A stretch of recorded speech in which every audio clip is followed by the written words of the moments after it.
El uso recreativo sería el equivalente a cuando uno vaporiza un cannabis un viernes de noche, una cosa así, pero el que usa todos los días y varias veces al día, eso técnicamente se llama uso adulto, que incluye al uso recreativo. Bien. Está más claro en la ley es la reglamentación del acceso al cannabis de uso adulto, que es a través de 3 vías. El autocultivo, los clubes, que son para uso adulto, no para uso medicinal. Tercera forma, que sería un cannabis que sí va a estar testado, va a ser el que se comercialice en farmacias. Enfermedades que se tratan con cannabis medicinal, en su amplia mayoría son enfermedades muy graves. Porque mi hijo el primer mes anduvo muy bien, pero luego empezó a convulsivar peor. Y obviamente le estaba dando un aceite hecho con cannabis de club. Tienen concentraciones muy altas de THC. Son muy pocas las epilepsias que podrían tratarse con THC, salvo que sea un niño con un cáncer y dolores metastásicos. No hacemos THC en altas concentraciones y no la gente se puede autorregular y puede seguir eligiendo. Mi responsabilidad como médica es decir la verdad. Yo voy a un médico, el médico me lo receta. A ver, en este momento eso no ocurre. A ver, ocurre en contadas ocasiones. Aquellos que ahora están cambiando de visión, la ley habilita pensar con otra libertad también. Mis colegas no se sienten en falta si hablan de este tema. Es que hay una forma de acceder a cannabis de calidad farmacéutica legal. Se llama uso compasivo. Cuando le dan la aprobación, lo encarga y lo ingresa al país legalmente y los pacientes pueden acceder a productos de calidad farmacéutica, lo que no quiere decir que tenga que ser de la farmaindustria.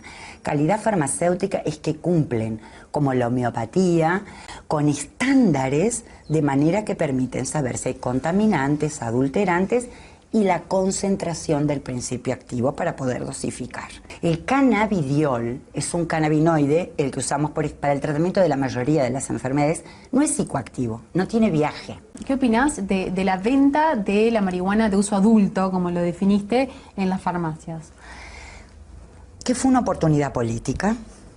En la farmacia vos compras muchas cosas que no son medicamentos. Y jamás vi a un químico farmacéutico quejarse por otros productos que se venden. Creo que el cuarto escenario para acceso a uso adulto que debió haberse instituido no son los dispensarios de Colorado, que son estupendos shops donde tú vas a comprar, no tienen nada de dispensario, sino verdaderos dispensarios manejados por gente del área psicosocial, que cuando viene la persona interesada a comprar puede hacerle 3 o 4 preguntas y recomendarle la variedad que sería de menor riesgo para su perfil de personalidad. El vehículo en alimentos es la forma que tiene más efectos adversos, porque no queda homogéneo.